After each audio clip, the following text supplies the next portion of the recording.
அண்மை செய்தியை பார்த்துக் கொண்டிருக்கிறோம். சென்னை சட்டப்பேரவை வளாகத்தில் முன்னாள் முதலமைச்சர் OPS உடன் அமைச்சர் சேகர் பாபு சந்தித்திருக்கிறார்.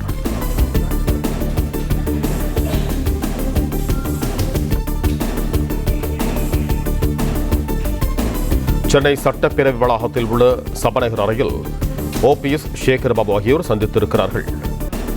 OPS ஆதரவாளர்கள் அடுத்தடுத்து திமுக, அதிமுக, தவேகவில் இணைந்து வரும் நிலையில் அமைச்சர் சேகர் பாபுவுடன் இந்த சந்திப்பு நிகழ்ந்திருக்கிறது. சட்டப்பேரவை தேர்தலில் OPS நிலைப்பாடு குறித்து அமைச்சர் சேகர் பாபு கேட்டறிந்ததாக தகவல் வெளியாகி இருக்கிறது. இது தொடர்பான கூடுதல் விவரங்களோடு இணைக்கிறார் எமது செய்தியாளர் ராஜகுமரன். வணக்கம் ராஜகுமரன், உங்களிடம் இருக்கும் தகவல்கள் சொல்லுங்க. தமிழ்நாடு சட்டப்பேரவையில் ஆளுநர் உரைக்கு நன்றி தெரிவிக்கும் தீர்மானத்தின் மீதான விவாதம் இன்று நடைபெற்று முடிந்திருக்கின்றது. முதலமைச்சர் இன்று பதிலுரை ஆற்றிய நிலையிலே அதிமுகவினர் அதை புறக்கணித்திருந்தார்கள். இந்த நிலையில்தான் அதிமுக புறக்கணித்த பொழுதும் பன்னீர்செல்வம் மற்றும் அவருடைய ஆதரவு சட்டமன்ற உறுப்பினர் ஐயப்பன் ஆகியோர் பேரவை நிகழ்வுகளில் பங்கேற்றிருந்தார்கள். பேரவை நிகழ்வுகள் நிறைவேற்று முடிந்த பிறகு பேரவைத் தலைவருடைய அறையிலே முன்னாள் முதலமைச்சர் பன்னீர்செல்வமும் அமைச்சர் சேகர் பாபுவும் சுமார் 15 நிமிடங்கள் சந்தித்து பேசியிருக்கின்றார்கள். தொடர்ச்சியாக தேசிய ஜனநாயக கூட்டணியிலே பன்னீர்செல்வம் இணைத்துக் கொள்ளப்படுவாரா என்ற ஒரு எதிர்பார்ப்பு அவருடைய ஆதரவாளர்கள் மத்தியில் இருந்தது. ஆனால் தேசிய ஜனநாயக கூட்டணியிலே டிடிவி தினகரனினுடைய அம்மா மக்கள் முன்னேற்ற கழகம் உள்ளிட்டவை இணைந்தாலும் கூட பன்னீர்செல்வத்திற்கு அழைப்பு வரவில்லை என்று சொல்லப்பட்டிருந்தது. அதே போன்று தமிழக வெற்றி கழகத்தில் இணைய வேண்டும் என்கின்ற கருத்தை அவருடைய பெரும்பான்மை நிர்வாகிகள் வலியுறுத்தி இருந்தார்கள். ஆனால் பன்னீர்செல்வத்திற்கும் அதில் சில தயக்கங்கள் இருப்பதன் காரணமாக அந்த முடிவுக்கும் அவர் செல்லவில்லை. இந்த நிலையில்தான் பன்னீர்செல்வத்தினுடைய மிகப்பெரிய ஆதரவாளர்களாக இருந்தவர்கள் அடுத்தடுத்து அவரை விட்டு வெளியேறி சென்று விட்டார்கள். குறிப்பாக டெல்டாவினுடைய முக்கிய முகமாக இருந்த வைத்தியலிங்கம் திமுகவில் இணைந்து விட்டார். மனோஜ் பாண்டியன் திமுகவில் இணைந்து விட்டார். JCD பிரபாகரன் தமிழக வெற்றி கழகத்திற்கு சென்று விட்டார். கூப்பா கிருஷ்ணன் அவர் அரசியலை விட்டு பன்னீர்செல்வம் ஆதரவு நிலைப்பாட்டில் இருந்து விலகி இருக்கின்றார், எந்த முடிவும் எடுக்காமல்.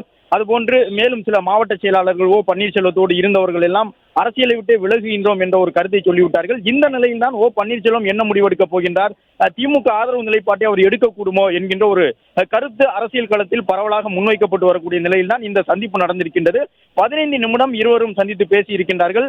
ஏற்கனவே திமுகவினுடைய மூத்த அமைச்சர் சேகர் பாபு செங்கோட்டையனை கூட அவர் தமிழக வெற்றி கழகத்தில் இணைவதற்கு முன்பாக திமுகவிற்கு அழைத்து வர வேண்டும் என்பதற்காக சட்டப்பேரவையிலே சபாநாயகர் அறைக்கு செங்கோட்டையனை அழைத்து வந்து நீண்ட முயற்சிகளை மேற்கொண்டிருந்தார். அதே மாநில இப்பொழுது பன்னீர்செல்வத்துடனும் சேகர் பாபு பேசி இருப்பது என்பது ஏற்கனவே செங்கோட்டையனுடன் நடத்தப்பட்ட பேச்சுவார்த்தையை போன்று இந்த முறை பன்னீர்செல்வத்தையும் திமுகவிற்கு வர வேண்டும் என்கின்ற ஒரு அடிப்படையில் நடந்த சந்திப்பாக இருக்குமோ என்று எதிர்பார்க்கப்படுகின்றது. 15 நிமிடங்கள் வரை இந்த சந்திப்பு நடைபெற்றிருக்கின்றது. சந்திப்பிற்கு முன்பாக பேரவைத் தலைவருடைய அறைக்கு செல்வதற்கு முன்பாக உசிலம்பட்டி ஐயப்பன் மற்றும் பன்னீர்செல்வம் இருவரையும் சந்தித்து பேரவை வளாகத்திலே அமைச்சர் சேகர் பாபு பேசி இருக்கின்றார். அதன் பிறகு பேரவை வளாகத்தில் இருந்த அவர்களை பன்னீர்செல்வத்தை மட்டும் பேரவைத் தலைவருடைய அறைக்கு அழைத்து சென்றிருக்கின்றார். மொத்தம் 3 பேர் மட்டும்தான் உள்ளே இருந்தார்கள். பேரவைத் தலைவர் அப்பாவு, அமைச்சர் சேகர் பாபு மற்றும் முன்னாள் முதலமைச்சர் பன்னீர்செல்வம் இருந்திருக்கின்றார்கள்.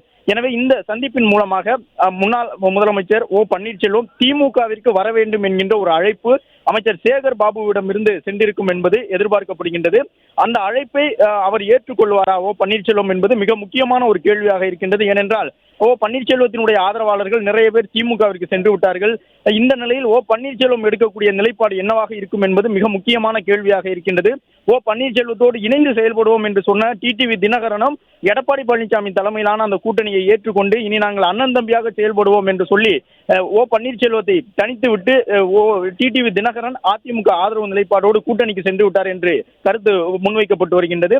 இந்த நிலையில் பன்னீர்செல்வம் தன்னுடைய முக்கிய ஆதரவாளர்களையும் இழந்து விட்ட நிலையில் அவர் அடுத்த கட்டமாக திமுக ஆதரவு நிலைப்பாட்டை தான் எடுக்க வேண்டும். அதுதான் இப்பொழுது அவருக்கு இருக்கக்கூடிய ஒரே வாய்ப்பு அரசியல் களத்தில் என்று சொல்லப்படுகின்றது.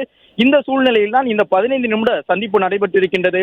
அமைச்சர் சேகர் பாபு விடுத்திருக்கக்கூடிய அந்த அழைப்பினை பன்னீர்செல்வம் ஏற்றுக்கொள்வாரா என்பது இன்று பிற்பகலுக்கு பிறகு கூட தெரிய வரும் என்ற தகவலை பன்னீர்செல்வத்தினுடைய ஆதரவாளர்களும் தெரிவித்திருக்கின்றார்கள்.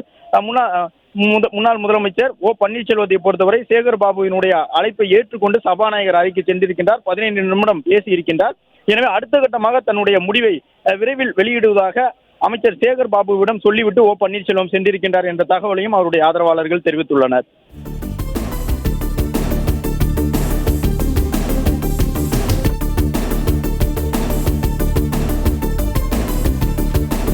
நன்றி ராஜகுமரன், உங்க தகவல்களுக்கு.